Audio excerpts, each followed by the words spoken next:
Good morning, Your Excellency Professor Suhono, Lead Chair T20 Task Force to G20, Your Excellency Professor Reni Wirahadikusuma, Rector of ITB, Your Excellency Professor Bambang Brojonegoro, Lead Co-Chair of T20 Indonesia, and distinguished speakers, participants, ladies and gentlemen. Let me begin by extending my appreciation to the organizer, Smarrter World Innovation Challenge, initiated by T20 Task Force 2, who had led this event happen. We have the same spirit and encouraging youth, young entrepreneurs to solve rural and urban area problems through digitalization. So this is the theme under the Unleash Global Urban and Rural Digitalization Potential. So from the ComInfo perspective, G20 commitment to promote digital economy will be improved by embracing collaboration among innovation players such as startup, tech investors, corporation, academia, and government.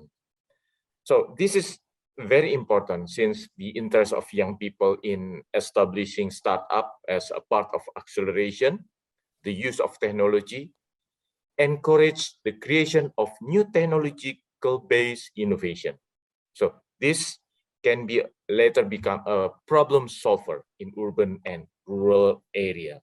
So next slide, please.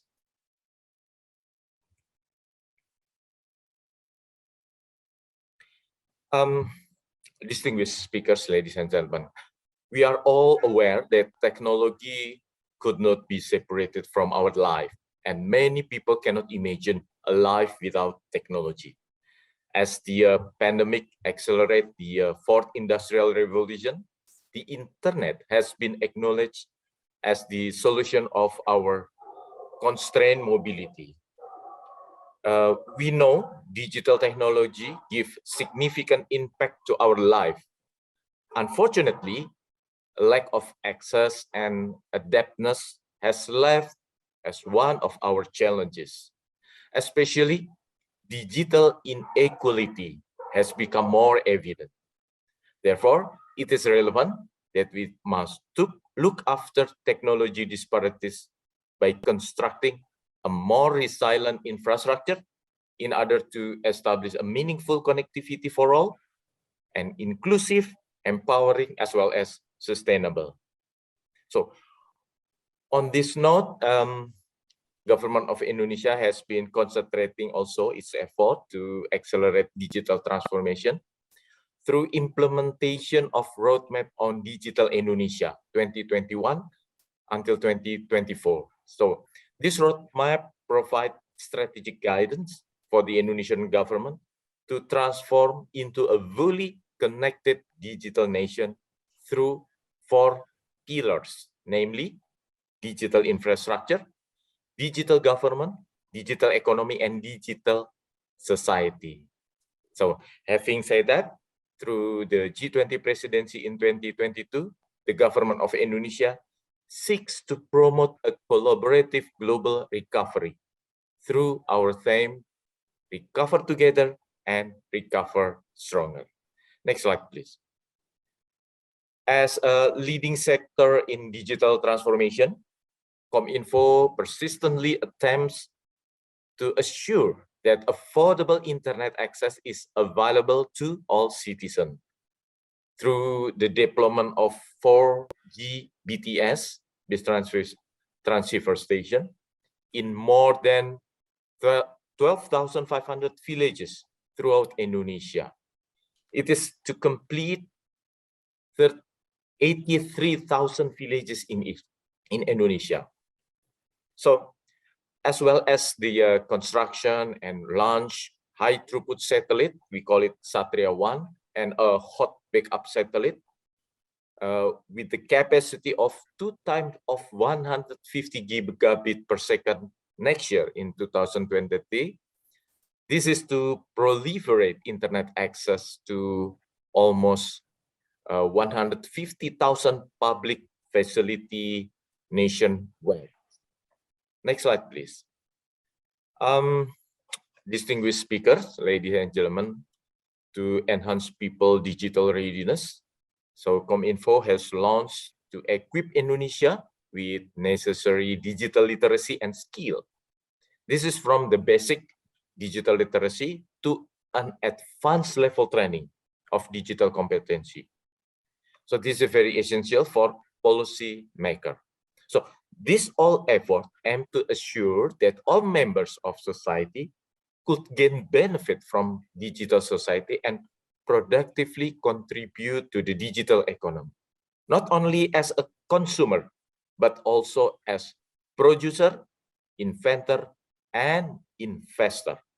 So let's see at the statistic Indonesia, which has 202 million internet users and around 170 million active social media users. This is the most billion-dollar tech startup in Southeast Asia, and now as number 5 of the highest number of startup in the world. With the fast-growing startup ecosystem, Indonesia internet economy is predicted to reach 124 billion US dollar in 2025. Despite all the COVID pandemic, the Indonesian internet economy remains resilient, even in the face of global slowdown. During this hard time, we can see the e-commerce sector remains the main growth driver, increasing 11 billion US dollar in size, offsetting around 7 billion US dollar contraction in travel tourism sector. So this is a good example of digitalization in e-commerce. And Indonesia is also optimistic about its recovery of consumers and small medium enterprise to come online, and at least at the latest outlook number indicate growth despite a challenged environment.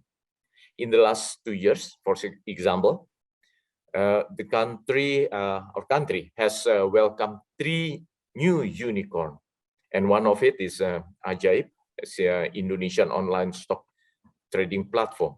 It took only 2.5 years to reach unicorn status. Amazing.